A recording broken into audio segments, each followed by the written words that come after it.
Hello viewers, good morning, welcome to my next blog. So friends, তোমরা সকলে কেমন আছো? আশা করছি সকলেই খুবই ভালো আছো এবং আমিও খুব ভালো আছি। আর আজ হচ্ছে আমার একটি আনন্দের দিন। কেন দিন আনন্দের দিন বললাম, অনেকে নিশ্চয়ই থাম্বনেল আর টাইটেল দেখে বুঝে গেছো যে আজ কি। আর যারা বুঝতে পারোনি তারা প্রথম থেকে শেষ পর্যন্ত দেখতে থাকো, তাহলেই বুঝতে পারবে আজ কি। সো বেশি কথা না বলে ব্লগটাকে কন্টিনিউ করা যাক। তো আজ হচ্ছে আমার বোনঝির জন্মদিন, আর দেখতেই পাচ্ছ সকাল সকাল আমি ছাদে চলে এসেছি। আর এটা আমার এক প্রকারের অভ্যাস। ছাদে এসে হাঁটাচলা করতে করতে হঠাৎ আম গাছের দিকে চোখ গেল, গিয়ে দেখলাম যে হাতে গোনা প্রায় 3-4টে আম ধরেছে। আর এবছর তো আমের একটাও মুকুল আসেনি, আর 3-4টে যেহেতু আম এসেছে তো এটা দেখে তো আমি খুব খুশি। আমার তো কাঁচা আম খেতে খুব ভালো লাগে, তাই তোমাদেরকেও একটু শেয়ার করে দিলাম। আর তারপরে ঘরের সব কাজ টাজ করে টিয়ে ফ্রেশ হয়ে একেবারে নিচে এসে দেখি সকলে মিলে কাজে লেগে গেছে। এইদিকে দিদিভাইয়েরা সবজি কাটতে লেগে গেছে, আর ওইদিকে আমার শাশুড়ি মা রান্না করতে লেগে গেছে। আর এটা যেহেতু ঘরোয়াভাবেই করা হচ্ছে, তাই সকলে মিলে হাতাহাতি করে কাজ করা হচ্ছে। আর আমি তো তেমন রান্না পারি না, তাই তাই আমি হেল্পিং হ্যান্ড হয়েছিলাম। যার যখন যেটা প্রয়োজন হচ্ছিল তাদেরকে হাতের গোড়ায় জোগাড় করে দিচ্ছিলাম। আর এই যে কথা বলতে বলতে আমার শ্বশুরমশাই বাজার থেকে মাছ আর চিকেন নিয়ে চলে এসেছে। আর সেইগুলোই এখন আমার বরমশাই আর জামাইবাবু মিলে সব ধোয়াধুয়ি করছে। আর আমিও এসে একটুখানি দেখছিলাম যে কেমন ধোয়াধুয়ি করছে। তো দেখতে দেখতে আমার বরমশাই একটুখানি বললো যে জল ঢেলে দাও। সেই জন্য আমি যেহেতু বললামই আমি হেল্পিং হ্যান্ডের কাজ করছিলাম, সেই জন্য আমি একটুখানি জল ঢেলে দিচ্ছিলাম। আর আমার বরমশাই সব চিকেনগুলোকে ভালোভাবে পরিষ্কার করে ধুয়ে নিচ্ছিল। ওই যে দেখতেই পাচ্ছ সব চিকেনগুলো ধুয়ে নিচ্ছে, এই যে আমি জল ঢেলে দিচ্ছিলাম। ব্যাস এইটুকুই এখানে আমার কাজ। আর তারপরেই আমার বাড়িটা যেহেতু মাঠের মাঝখানে, সেই জন্য আশপাশগুলো সবুজে ভরা, আর তোমাদের সঙ্গে সেটা শেয়ার করে দিলাম। আর এই দেখো কথা বলতে বলতে চিকেনটা ধোয়া কমপ্লিট, তাই সেগুলো জল থেকে ছেঁকে ছেঁকে তুলে নেওয়া হচ্ছে। আর তারপরেই আমি রান্নার সাইডে এসে দেখি যে রান্না প্রায় কমপ্লিটই হতে চললো। আমার যা মানে বড়দি, উনিও রান্না করছিল। আর আমার মা মানে বার্থডে গালের দিদুনও আগের দিন এসেছিলো, তাই আমার মাও রান্নার কাজে লেগে গিয়েছিল। ওই যে বললাম না হাতাহাতি করে কাজ করছে, আমার মাও এখানে মাছ ভাজতে বসে পড়েছিল, আর আমি সেগুলো দেখছিলাম। আর তারপরে তাড়াতাড়ি একটু স্নান টান সেরে নিয়ে, যা গরম পড়েছে এই গরমে সেই জন্য এই হালকা কাপড়টা পরে নিলাম। তারপরে বসে পড়েছি এই ফুলগুলোকে কুচোতে, কারণ এগুলো দিয়ে বার্থডে গালের যে লাঞ্চের থালিটা সেটা ডেকোরেশন করা হবে ওই জন্য। আর আমি বসা মাত্রই আমার সোনামা এবং বার্থডে গালও মানে আমার বোনঝি এসেও হাজির। ওরা চাই যে ওদেরকে আমি ছেড়ে দিই, ওরা দুজনা মিলিয়ে সব করুক।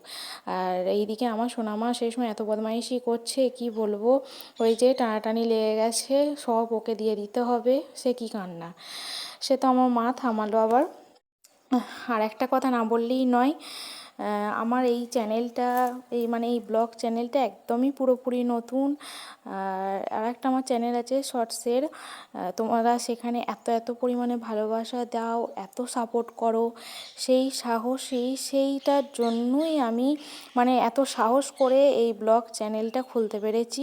তোমাদের এত এত সাপোর্ট আর ভালোবাসার জন্য। তোমরা এইভাবে আমাকে অনেক অনেক ভালোবাসা দিও এবং সাপোর্ট করো, তাহলেই আমি এগিয়ে যেতে পারবো। তোমরা ছাড়া তো আমি কিছুই নই, তোমাদের সাপোর্ট ছাড়া তো আমি এগোতেই পারবো না। তোমরা আমাকে অনেক অনেক সাপোর্ট করো এবং ভালোবাসা দিও। আর আমি যেহেতু ফার্স্ট, এটা বললামই, এটা আমার ফার্স্ট ব্লগ, তো আমি তো একটু নার্ভাসই, কোথায় কি বলে ফেলছি নিজেও জানি না। যদি কোনো ভুল হয়ে থাকে তাহলে আপন মনে করে ভুলটাকে ক্ষমা করে দিও। আর আমার ভুলটা কোথায় ধরিয়ে দিও, তাহলে নিজেকে এর পরের যে নেক্সট ব্লগগুলো আসবে নিজেকে নতুনভাবে প্রিপারেট করব, নতুনভাবে নিজেকে করে তোলার চেষ্টা করব, তোমাদের সামনে নতুন প্রেজেন্টেশন আনার চেষ্টা করব, আরও ভালো ভালো ব্লগ আনার চেষ্টা করব। তো দেখতেই পাচ্ছ কথা বলতে বলতে এইদিকে বার্থডে গালে ড্রেস পরানো কমপ্লিট। ও আমার কাছে সাজতে চেয়েছিল, আমি যেহেতু সাজতে পছন্দ করি আর ও খুব সাজগোজ করতে পছন্দ করে। আর যা গরম পড়েছে কি সাজগোজ করব বলো।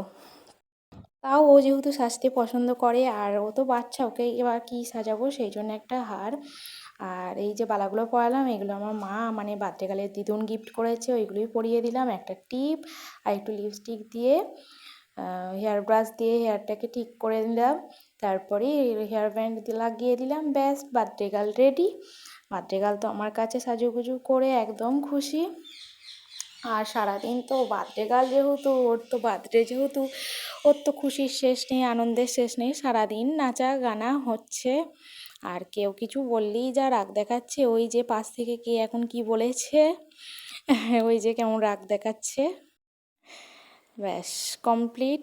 এবার আসবে আসল মুহূর্ত, মানে কেক কাটিং। এই যে দিদি ফ্রিজ থেকে কেকটাকে বার করেছে, দিয়ে আমার হাতে দিয়ে দিল, আর আমিও টেবিলটার উপর রেখে সেটাকে ডেকোরেশন করছি।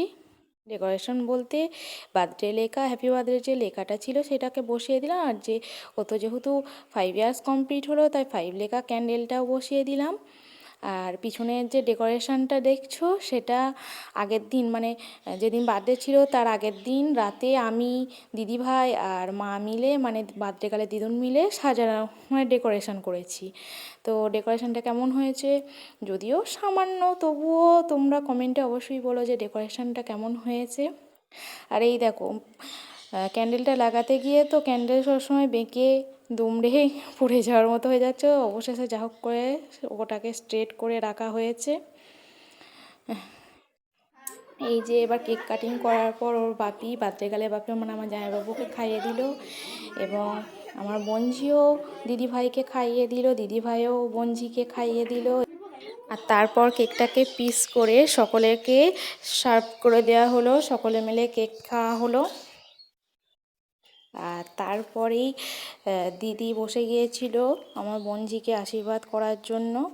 ওই যে আশীর্বাদ করছে, তারপরে পায়েস খাইয়ে জল খাইয়ে দিল, তারপর ওর বাপিও আশীর্বাদ করলো, তারপর এক এক করে সব গুরুজনেরা ওকে আশীর্বাদ করে দিল। সব শেষে আমি আশীর্বাদ করতে বসে পড়েছিলাম। আর সেই সময় আমার সোনামা এত কান্না করছিল কি বলবো, ওকে ঠেকানো যাচ্ছিল না, যা হোক করে ওকে থামিয়ে রেখেছিল দিদুন। আর এই যে বার্থডে গার্লকে আমি চকলেটের সেটটা দিয়েছিলাম, আর ও তো এটা পেয়ে খুব খুব খুব খুশি হয়ে গেছি।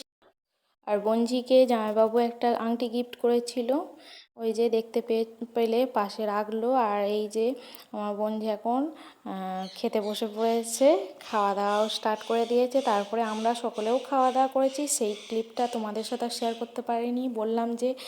বললামই তো, আমার সোনামা সে সময় এত কান্না করছিল, ওকে খাওয়ানো দাওয়ানো করিয়ে ঘুম পাড়াতে গিয়ে, আর সেই সময় ভিডিও কমপ্লিট করা হয়। তো বার্থডে ভিডিওটা আজ এই পর্যন্তই। ভিডিওটা তোমাদের সকলের কেমন লাগলো অবশ্যই কমেন্টে জানিও, আর ভালো লাগলে লাইক আর শেয়ার করে দিয়ে চ্যানেলটাকে সাবস্ক্রাইব করে দিও।